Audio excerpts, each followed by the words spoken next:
Day 5 of AI engineering. இன்னைக்கு நாம பார்க்க போறது ஒரு சிம்பிள் டெக்னிக், ஸ்ட்ரக்சர்ட் அவுட்புட். ஒரு ஏஐ ஏபிஐ யூசுவலா உங்களுக்கு என்ன மாதிரி அவுட்புட் கொடுக்கும் அப்படின்னு பார்த்தீங்கன்னா, ஃப்ரீ ஃபார்ம் டெக்ஸ்டா தான் கொடுக்கும். ஸோ ஒரு டைம் நீங்க பெட் டைம் ஸ்டோரி கிரியேட் பண்ணு ஒரு 5 இயர்ஸ் ஓல்டுக்கு அப்படின்னு கேக்குறீங்க அப்படின்னா, ஃபர்ஸ்ட் டைம் வந்து டைட்டில் டிஸ்கிரிப்ஷன் ஸ்டோரின்னு கொடுக்குதுன்னா, செகண்ட் டைம் வந்து டைட்டில் டிஸ்கிரிப்ஷன் ஸ்டோரி கேட்டகரின்னு கொடுக்கலாம்.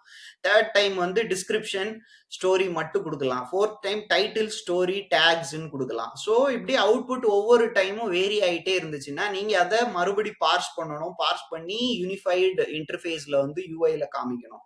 அது கஷ்டம். இல்லைன்னா நீங்க அதே ஃப்ரீ ஃபார்ம் டெக்ஸ்ட்டை அப்படியே ரெண்டர் பண்ணி காமிக்கணும். அது நல்லா இருக்காது. இப்போ இந்த மாதிரி இது ஒரு ஸ்மால் ப்ராப்ளம். இதையே நீங்க பெரிய ஏஜென்டிக் சிஸ்டம்ல யோசிச்சு பார்த்தீங்கன்னா, இதோட ப்ராப்ளம் ரொம்ப பெரிய மேக்னிடியூட்ல இருக்கும். யூஎக்ஸ் எக்ஸ்பீரியன்ஸ் வந்து நல்லா இருக்காது. ஸோ அப்போ என்ன பண்ணணும்? நம்ம கேட்கும் போதே எனக்கு இந்த ஸ்கீமால தான் வேணும், இந்த மாதிரியான அவுட்புட் தான் வேணும் அப்படிங்கிறது. யூசுவலா நாம ஏபிஐக்கு எழுதுறது ஜேசான் அவுட்புட் தான் ப்ரிஃபர்டா வந்து எழுதுவோம். ஸோ அதே தான் ஏஏபிஐக்கும். நீங்க கேட்கும் போதே எனக்கு ஜேசான் அவுட்புட் வேணும், இந்த ஸ்கீமால தான் வேணும்.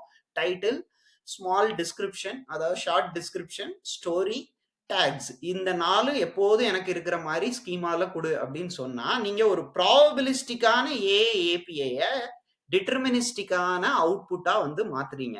So each and every time நீங்க கால் பண்ணும்போது உங்களுக்கு இந்த டிட்டர்மினிஸ்டிக்கான அவுட்புட்டை வந்து அந்த ஏஏபிஐ ஜெனரேட் பண்ணி கொடுக்கறதுக்கு வழிவகுக்கும். தேங்க்யூ.